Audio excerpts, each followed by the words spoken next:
Periodic properties के lecture number 2 में आपका हार्दिक स्वागत है। आज इस लेक्चर में हम पढ़ेंगे आयनन ऊर्जा, आयनाइजेशन एनर्जी। तो हम सब जानते हैं कि प्रत्येक इलेक्ट्रॉन से कुछ एनर्जी एसोसिएटेड होती है तथा इलेक्ट्रॉन की जो ऊर्जा है उसकी नाभिक से दूरी पर निर्भर करती है। जो इलेक्ट्रॉन नाभिक के अधिकतम निकट होगा उसकी ऊर्जा कम होगी तथा नाभिक से इलेक्ट्रॉन की दूरी जैसे जैसे बढ़ती जाती है उसकी ऊर्जा भी बढ़ती जाती है। तो एक इलेक्ट्रॉन निम्न अवस्था में यानी निम्नतम अवस्था में जिस ऊर्जा स्तर में होता है आवश्यक नहीं कि वह उसी ऊर्जा स्तर में हमेशा के लिए रहे, ठीक है, क्योंकि ऊर्जा के अवशोषण या उत्सर्जन से वह आयनन ऊर्जा स्तर अपना ऊर्जा स्तर बदल कर अधिक या कम ऊर्जा के स्तर में आ सकता है। क्लियर। परमाणु को ऊर्जा देने पर नाभिक से सबसे कम बल से जो इलेक्ट्रॉन बंधा होता है वह ऊर्जा का अवशोषण करके उत्तेजित अवस्था में एक्साइटेड स्टेट में आ जाएगा। तो इस प्रकार ऊर्जा का अवशोषण करने पर इलेक्ट्रॉन की नाभिक से दूरी बढ़ जाती है तथा दूरी में आया यह परिवर्तन परमाणु को दी गई ऊर्जा के ऊपर निर्भर करता है। क्लियर। अर्थात जितनी अधिक ऊर्जा किसी परमाणु को दी जाएगी उसका बाहत्तम इलेक्ट्रॉन उतने ही अधिक दूरी पर चला जाएगा। क्लियर। तो अंततः एक स्थिति ऐसी आती है जब परमाणु को दी गई ऊर्जा इलेक्ट्रॉन को नाभिक से अनंत दूरी तक हटाने में अर्थात परमाणु से बाहर निकालने में सफल हो सकेगी। तो इसी ऊर्जा को हम क्या बोलते हैं? आयनन ऊर्जा। आयनन ऊर्जा को हम इस प्रकार से भी परिभाषित कर सकते हैं कि किसी तत्व के 1 मोल विलगित गैसीय परमाणु से बाहत्तम इलेक्ट्रॉन को निकालने के लिए आवश्यक ऊर्जा आयनन ऊर्जा कहलाती है। Clear. The ionization energy is the energy required for the complete removal of 1 mole of electron from 1 mole of gaseous atoms or ions. Pulling an electron away from a nucleus require energy to overcome the electrostatic attraction. Clear. यानी electron को नाभिक से दूर ले जाने के लिए हमें क्या चाहिए? एनर्जी की रिक्वायरमेंट होती है, क्योंकि देखो इलेक्ट्रॉन और नाभिक के बीच में आकर्षण बल भी होता है। तो इसी आकर्षण बल को से अपन को इलेक्ट्रॉन को बाहर भेजना है। इसके लिए हमें क्या चाहिए? उसको इलेक्ट्रॉन देनी ही पड़ेगी जो कि इस अट्रैक्शन के तोड़ करके उसको इलेक्ट्रॉन को बाहर निकाल दे, ठीक है, अट्रैक्शन को ओवरकम कर जाए। Because energy flows into the system the ionisation energy is always positive. Clear. Ionisation energy हमेशा क्या होती है? पॉजिटिव होती है। The ionisation energy is a key factor in an element's reactivity. Clear. किसी भी एलिमेंट की जो रिएक्टिविटी है उसको निर्धारित करने में आयनाइजेशन एनर्जी की फैक्टर की तरह कार्य करती है। Clear. Atoms with a low ionisation energy tends to form cations during reactions. वे एटम जिनकी आयनाइजेशन एनर्जी कम होती है वे एटम्स रिएक्शन के दौरान कैटायन का फॉर्मेशन करते हैं, और वे एटम्स जिनके लिए आयनाइजेशन एनर्जी ज़्यादा होती है वह एनायन बनाने की टेंडेंसी रखते हैं नोबल गैस को छोड़कर। Clear. Many electrons atoms can lose more than 1 electron. The first ionization energy removes an outermost electron from a gaseous atom. The second ionization energy removes a second electron. Since this electron is pulling away from a positive ion, so IE2 is always larger than IE1. Clear. देखो कई atoms में बहुत सारे electrons होते हैं। Clear. तो उसमें से जब हम एक इलेक्ट्रॉन निकालते हैं तो एक इलेक्ट्रॉन को निकालने के लिए जो आवश्यक एनर्जी होती है उसको बोलते हैं फर्स्ट आयनाइजेशन एनर्जी। ठीक है। जो फर्स्ट आयनाइजेशन एनर्जी है तो वह क्या होती है? जो उदासीन परमाणु से इलेक्ट्रॉन को निकालने के लिए दी जाती है, जबकि जो अन्य आयनन ऊर्जाएं हैं वह धन आयनों से कैटायन से इलेक्ट्रॉन को निकालने के लिए प्रयुक्त होती है। तो इस प्रकार जब एक धनीय जो आयन है से इलेक्ट्रॉन निकालने के लिए I2, ठीक है, द्विधनीय आयन से इलेक्ट्रॉन निकालने के लिए, एक इलेक्ट्रॉन निकालने के लिए आवश्यक ऊर्जा क्या होगी, तृतीय आयन ऊर्जा कहलाती है। अब देखो इलेक्ट्रॉन के जो निकलने से इंटर इलेक्ट्रॉनिक रिपल्सन कम हो जाता है, जिससे प्रत्येक इलेक्ट्रॉन निकलने पर हर बार प्रभावी नाभिकीय आवेश में वृद्धि हो जाती है। इफेक्टिव न्यूक्लियर चार्ज हर बार इंक्रीज होता है, जिसके कारण शेष बचे इलेक्ट्रॉन पहले की तुलना में अधिक बल से आकर्षित होते हैं, जिससे इलेक्ट्रॉनों का निकलना हर कदम पर और कठिन होता जाता है। तो यही कारण है कि किसी परमाणु की जो क्रमिक आयनन ऊर्जाएं हैं वो अपनी पिछली आयनन ऊर्जा से अधिक होती है। क्लियर? तो देखो एटम, यहाँ पर उदासीन एटम है, उदासीन एटम से जब एक इलेक्ट्रॉन निकला तो ये क्या बना, कैटायन आयन। गैसियस एटम से इलेक्ट्रॉन निकालें तो आयन प्लस इलेक्ट्रॉन निकल गया। तो यहाँ के लिए जो एनर्जी डेल्टा E1 ये गेट 0 से अधिक होती है, ठीक है, यानी कि जो I1 है वह पॉजिटिव होगी। द सेकेंड आयनाइजेशन एनर्जी, चूँकि सेकेंड आयनाइजेशन एनर्जी से जो एक धनीय आयन से निकाली जाएगी। अब एक धनीय आयन में इलेक्ट्रॉन और नाभिक के बीच में आकर्षण ज़्यादा होगा, इफेक्टिव न्यूक्लियर चार्ज ज़्यादा होगा, ठीक है। तो उसकी से अब इलेक्ट्रॉन निकालने के लिए, एक इलेक्ट्रॉन निकालने के लिए अब ज़्यादा एनर्जी की आवश्यकता होगी, इसलिए I2 हमेशा I1 से ज़्यादा होगी। इसी प्रकार द्विधनीय आयन, देखो ये कैटायन बन गया अपना एक धनीय आयन गैसियस, इसमें से जब एक इलेक्ट्रॉन निकालेंगे तो द्विधनीय आयन बनेगा गैसियस। तो इसके लिए जो एनर्जी देनी पड़ी I2 हमेशा I1 से ज़्यादा होगी। अगर हमें इस I2 से एक इलेक्ट्रॉन को निकालना है तब क्या बनेगा, आयन 3+, ठीक है। तो इस जो उससे रिलेटेड जो आयनाइजेशन एनर्जी होगी वो होगी IE3। अब IE3 की वैल्यू I2 से ज़्यादा होगी, इसी प्रकार I3 से ज़्यादा होगी IE4। तो इस प्रकार से जो आयनाइजेशन एनर्जी है वो इनकी होती है। तो यहाँ पर देखो मेटल, यहाँ से फर्स्ट आयनाइजेशन एनर्जी से एक धनीय कैटायन बना, फिर एक धनीय कैटायन से द्विधनीय कैटायन, एक इलेक्ट्रॉन निकालने के बाद, और द्विधनीय आयन से एक इलेक्ट्रॉन निकालने में त्रिधनीय कैटायन बना। तो यहाँ first ionization energy I1, second ionisation energy, third ionisation energy. तो third ionisation energy is greater than second और second is greater than first. अब बात करते हैं कुछ फैक्टर्स की जो कि आयनाइजेशन एनर्जी को अफेक्ट करते हैं। सबसे पहले बात करते हैं nuclear charge. Greater the nuclear charge of an element, greater will be its attraction towards the outer electron. So greater energy will be required to remove the electron, hence greater will be the value of ionization potential. Clear? तो देखो जितनी ज़्यादा प्रभावी नाभिकीय आवेश होगा उतना ही ज़्यादा आकर्षण बल से जो इलेक्ट्रॉन है, वातम इलेक्ट्रॉन, वह नाभिक से जुड़ा हुआ होगा, और जितने ज़्यादा आकर्षण बल से वह नाभिक से जुड़ा हुआ होगा तो उसको बाहर निकालने के लिए, उसको रिमूव करने के लिए इस इलेक्ट्रॉन को हमें ज़्यादा एनर्जी की रिक्वायरमेंट होगी।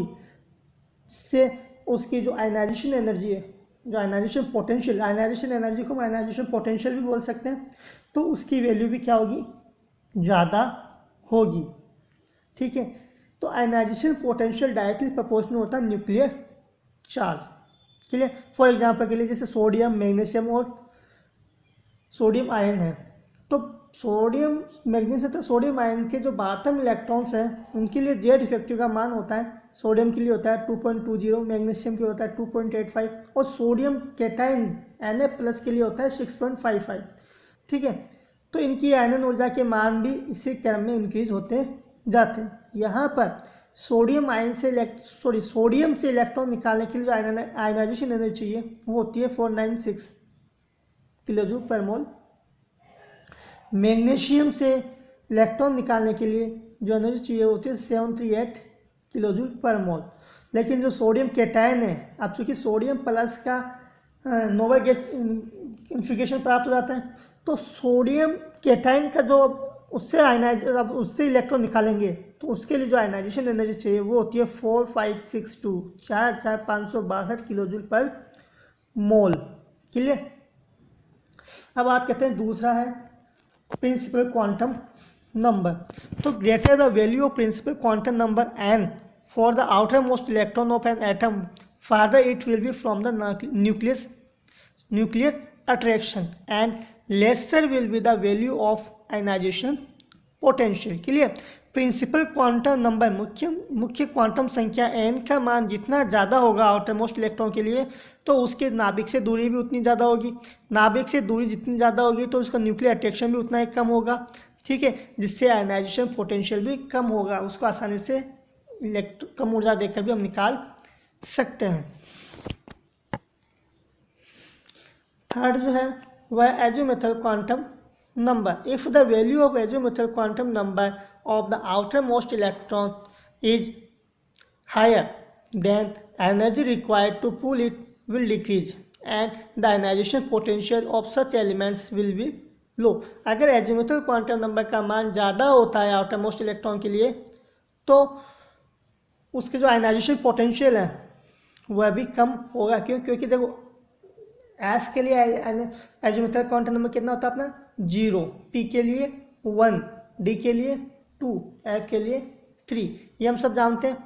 तो जितना ज़्यादा एजिमुथल क्वांटम नंबर होगा वह इलेक्ट्रॉन नाभिक से उतनी दूरी पर होगा, तो उसकी जो पेनिट्रेशन पावर है, उसकी जो भेदन क्षमता है वह भी क्या हो जाएगी, कम हो जाएगी।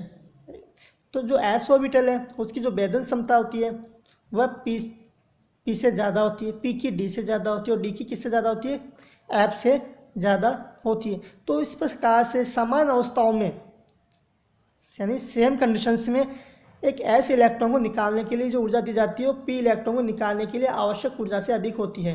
ठीक है, और इसी प्रकार जब डी इलेक्ट्रॉन को हटाने के लिए और भी कम ऊर्जा की आवश्यकता होगी और एफ इलेक्ट्रॉन को निकालने के लिए सबसे कम ऊर्जा की आवश्यकता होगी।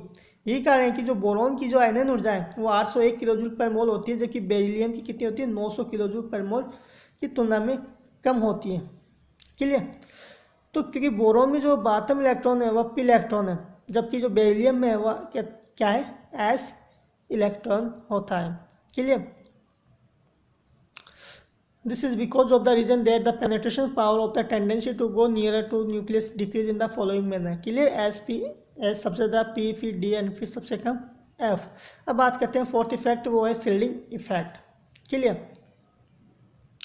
शिल्डिंग इफेक्ट यानी परिरक्षण प्रभाव। Shielding of inner electrons will decrease the effective nuclear charge and this is turn will decrease the nuclear attraction on outermost electron, consequently its ionization potential will also decrease। देखो एक electron नाभिक द्वारा आकर्षण तथा अन्य इलेक्ट्रॉनों के द्वारा प्रतिकर्षण अनुभव करता है, ठीक है। तो इस कारण एक इलेक्ट्रॉन अन्य इलेक्ट्रॉनों की उपस्थिति में नाभिक द्वारा उतने बल से आकर्षित नहीं हो पाता जितने बल से वह अन्य इलेक्ट्रॉनों की अनुपस्थिति में नाभिक द्वारा आकर्षित रहता।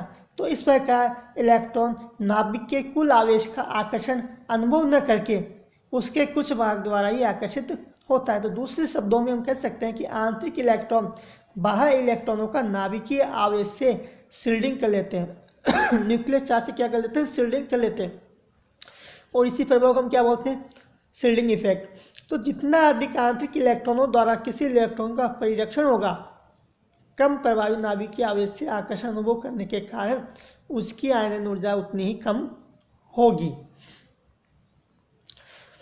अगला इफेक्ट है completely filled and half filled subcells. Full filled and half filled subcells are stable, so it is difficult to pull an electron from the atom. Ionization potential of such configurations will be high। Clear. तो full field और half field जो subcells होती हैं वो stable होती हैं, हम पढ़ चुके हैं ये। तो जब स्टेबल कन्फिग्रेशन से अपन इलेक्ट्रॉन निकालेंगे तो उसके लिए हमें बहुत ज़्यादा एनर्जी चाहिए, क्योंकि स्टेबल से वो किस में कन्वर्ट हो जाती है, वापस अनस्टेबल में। तो कोई भी स्टेबल से अनस्टेबल में कन्वर्ट नहीं होना चाहेगा, तो उसके लिए इलेक्ट्रॉन की जो निकालने के लिए जो पोटेंशियल आयनाइजेशन पोटेंशियल है वो बहुत ज़्यादा होगा। 6 है net charge on an atom और ion. Greater the charge on the cation higher will be its ionisation potential. Cation पर जितना ज़्यादा चार्ज होगा उसकी आयनाइजेशन पोटेंशियल उतनी ही ज़्यादा होगी। क्लियर।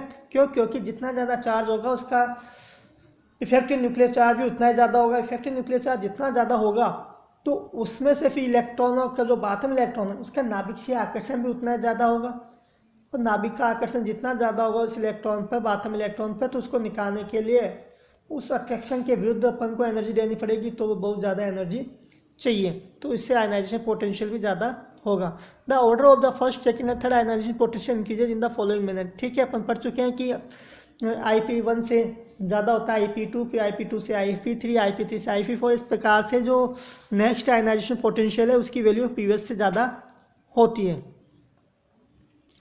अब बात करते हैं हम डिटर्मिनेशन ऑफ आयनाइजेशन पोटेंशियल। सबसे पहले बात करते हैं Bohr's theory. For hydrogen and hydrogen like system, Bohr give a formula for energy required to raise an electron from lower to higher energy level. Mu bar is equal to RH 1/n1 square minus 1/n2 square. ठीक है, if n2 बराबर n infinite, that means electron goes to infinite distance, then this energy will become equal to that of ionization potential. By extending it to Schrödinger equation, ionization potential of other elements can be calculated. देखो bore के सिद्धांत के अनुसार जो अवशोषित ऊर्जा है उसके लिए उसने एक फॉर्मूला दिया था, mu bar equal to RH 1/n1 square minus 1/n2 square. तो इस समीकरण का उपयोग करके हम आयनन ऊर्जा की सैद्धांतिक गणना के लिए कर सकते हैं। ठीक है, हम जानते हैं कि जब इलेक्ट्रॉन परमाणु से बाहर निकाला जाएगा तो N2 का मान अनंत होगा, अतः 1/n2 स्क्वायर का मान शून्य रखने पर क्या होता है, आयनन ऊर्जा प्राप्त होगी। क्लियर। सेकंड मेथड है स्पेक्ट्रल मेथड, स्पेक्ट्रमी विधि। In this method the element is ionised and a spectrum is taken for the energy absorbed in ionization.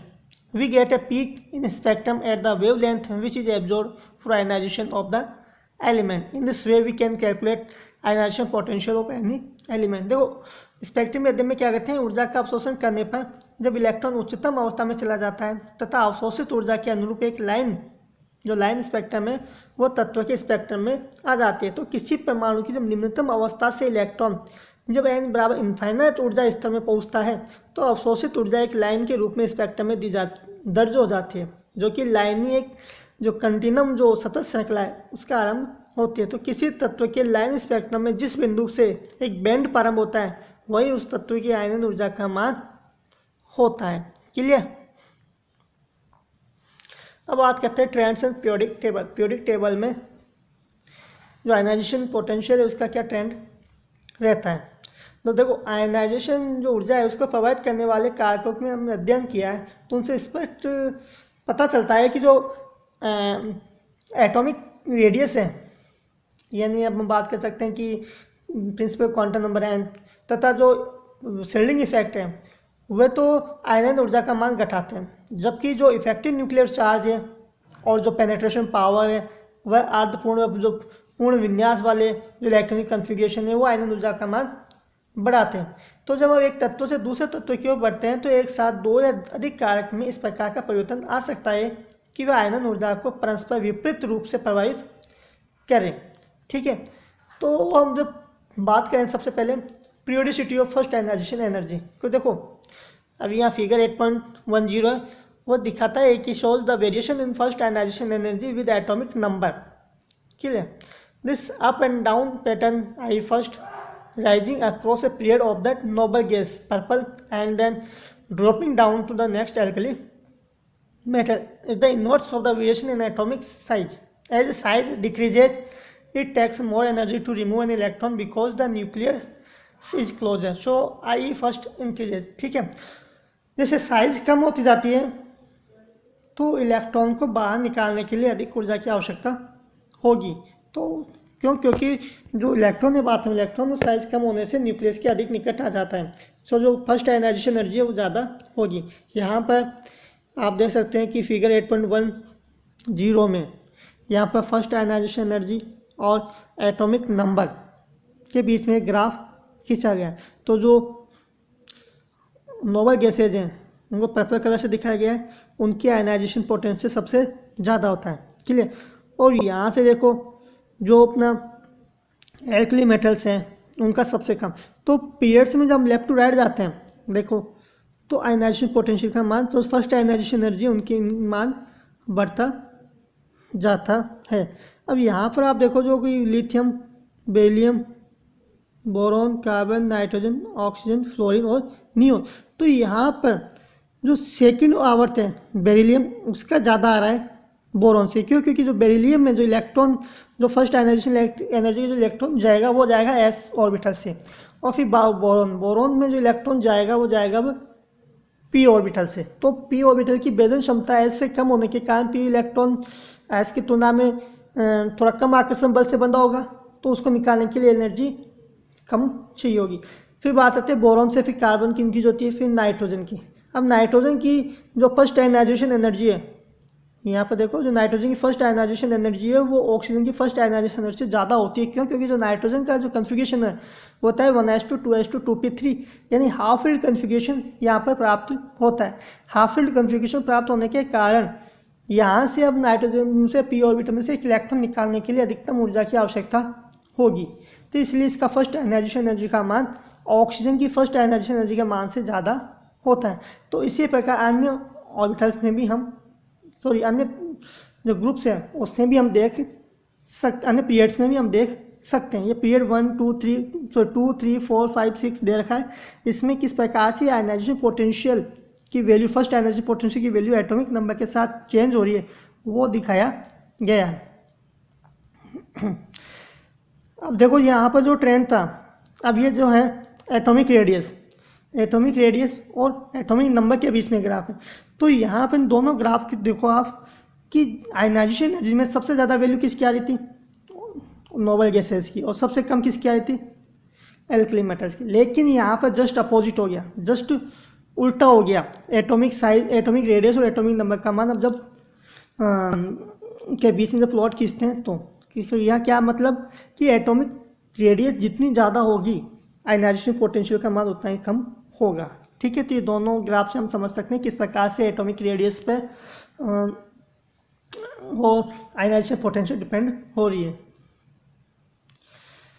Down a group, as we move down a main group, ठीक है, main group यानी कि S block P block में जब ऊपर से नीचे जाते हैं तो एन वैल्यू इंक्रीज होती है, सो एटॉमिक साइज भी इंक्रीज होगी। जब एटॉमिक साइज इंक्रीज होगी तो जो आउटर इलेक्ट्रॉन है उसके न्यूक्लियस से डिस्टेंस भी इंक्रीज होगी, तो द अट्रैक्शन कम होगा, so the electron is easier to remove, तो इलेक्ट्रॉन को आसानी से रिमूव करना आसान हो जाएगा, उसके लिए आयनाइजेशन पोटेंशियल का मान कम होगा।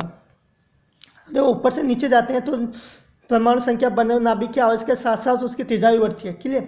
लेकिन नाभिक की आवेश तो आयनन ऊर्जा को बढ़ाता है और परमाणु आकार उसे कम करता है। लेकिन ऊपर से नीचे जब हम जाते हैं तो जो परमाणु आकार का जो प्रभाव और इफेक्ट है वह नाभिकीय आवेश की अपेक्षा ज़्यादा होता है, जिसके कारण एक वर्ग में ऊपर से नीचे की ओर जाएँ तो आयनन ऊर्जा घटती जाती है, clear. The only significant exception occurs in group 3A यानी 13, first ionization decreases from boron to aluminium but not for the rest of the group. अब यहाँ पर जो बोरॉन फैमिली की हम बात करेंगे 13 ग्रुप में, तो उसमें कुछ अपवाद है जिसमें जो फर्स्ट आयनाइजेशन एनर्जी है वो बोरॉन से एल्यूमिनियम तक घटती है, फिर बाद में increase decreases from boron to aluminium but not for the rest of the atom, लेकिन अन्य एटम्स के लिए डिक्रीज नहीं होती है। Filling the transition series in period 4, 5 and 6 cause a much higher Z effective and an unusually small change in size. So outer electron in the larger group 3A numbers are held tight है, ठीक है। अब देखो S block और P block के बीच में जब जो ट्रांजिशन सीरीज आ जाती है, उनके 4, 5 और 6 जो पीरियड्स आ जाते हैं उनके कारण जेड इफेक्टिव का मान ज़्यादा हो जाता है, जिसके कारण जो बोरॉन फैमिली में जो हाई एलिमेंट्स हैं उनकी साइज़ में जो डिफरेंस है वो कम होता है, ठीक है। जो उसमें जो चेंज होता है वह कम होता है, जिसके कारण से जो लार्जर एलिमेंट्स हैं थर्ड ग्रुप के जो लार्जर मेंबर्स हैं वो बहुत टाइटली होल्ड होते हैं, तो उसमें जो आयनाइजेशन पोटेंशियल का मान है उसमें उतनी ज़्यादा डिक्रीज नहीं होती। अक्रॉस ए पीरियड, एक पीरियड में लेफ्ट टू राइट जब हम मूव करते हैं तो as we move from left to right across a period Z effective increases and atomic size decrease, ठीक है। पीरियड्स में हम बात करते हैं, आवर्त में जब बात करें तो लेफ्ट टू राइट जाने पर जेड इफेक्टिव का मान बढ़ता है और एटॉमिक साइज क्या हो जाती है, डिक्रीज होती जाती है, जिससे attraction between the nucleus and the outer electron increases, so the electron is harder to remove. Clear. Period में लेफ्ट टू राइट जाने पर जेड इफेक्टिव का मान इंक्रीज होता है और साइज क्या होती है, डिक्रीज होती है, जिसके कारण आउटर इलेक्ट्रॉन और न्यूक्लियस के बीच में अट्रैक्शन इंक्रीज होता है, जिससे उस इलेक्ट्रॉन को निकालने के लिए हमें ज़्यादा एनर्जी की आवश्यकता पड़ेगी। तो ionisation energy generally increases across a period.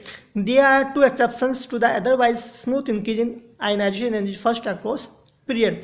तो in period second and third there are dips at the group 3a 13 element boron and aluminum. These elements have the first np electrons which are removed more easily because the resulting ion has a filled ns subshell. Clear.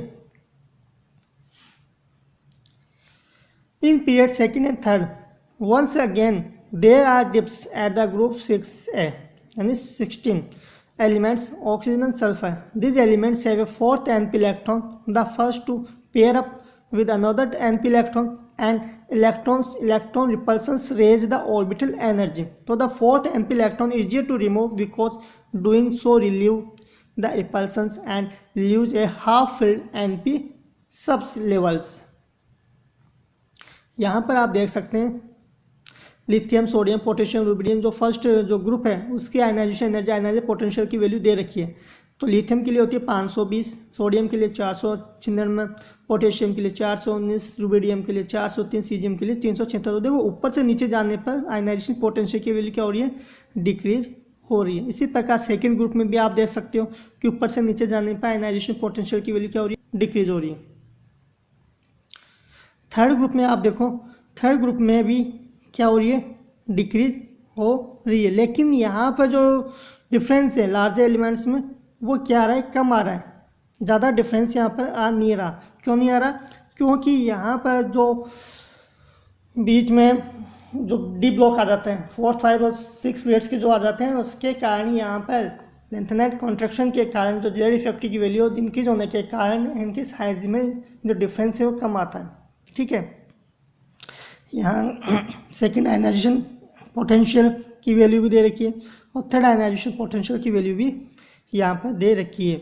आप देखो ऊपर से नीचे जाने पर, अब यहाँ पर देखो थर्ड जो आयनाइजेशन पोटेंशियल है उसकी वैल्यू में टाइटेनियम की जो वैल्यू है, सॉरी थेलियम की जो वैल्यू है, वो जो IP3 वैल्यू है उसकी वैल्यू इंडियम से ज़्यादा प्राप्त हो रही है और गैलियम की और सबसे ज़्यादा एल्यूमिनियम, इंडियम और थेलियम से प्राप्त हो रही है। क्लियर। ये first ionization energy of the main group elements को इस बॉक्स डायग्राम से भी आप देख सकते हो। जैसे ऊपर से नीचे जाने पर आप देखो ये hydrogen, lithium, sodium, potassium, rubidium, तो आयनाइजेशन पोटेंशियल की वैल्यू क्या हो रही है, डिक्रीज होती जा रही है। ऊपर से नीचे जाने पर देखो बॉक्स छोटे होते जा रहे हैं, यानी कि आयनाइजेशन पोटेंशियल का मान कम होता जा रहा है। और लेफ्ट टू राइट आप देखो कैसे इंक्रीज होता जा रहा है। ये सक्सेसिव आयनाइजेशन एनर्जी है। हमने बात की कि जो फर्स्ट आयनाइजेशन एनर्जी है उसकी वैल्यू सेकंड आयनाइजेशन पोटेंशियल से कम होती है और थर्ड आयनाइजेशन पोटेंशियल की जो वैल्यू है वो सेकंड से भी ज़्यादा होती है। तो इसके भी हम समझ सकते हैं। Successive ionisation energy for a given element I1, I2 and so on increases because each electron is pulled away from a species with a higher positive charge. तो this increase includes enormous jump after the outer electrons have been removed because much more energy needed to remove an inner electron। के लिए हम पढ़ चुके हैं ये table at 1-4 shows successive ionization energies of period 2 and the group and the first elements in period 3। ठीक है। Lithium, beryllium, boron, carbon, nitrogen, oxygen, fluorine, neon और सोडियम। तो यहाँ से जो ग्रुप सेकंड और जो फर्स्ट ग्रुप का जो एक एलिमेंट है सोडियम, उसकी जो फर्स्ट, सेकंड, थर्ड, फोर्थ या आयनाइजेशन पोटेंशियल की वैल्यू इसमें दे रखी है। क्लियर।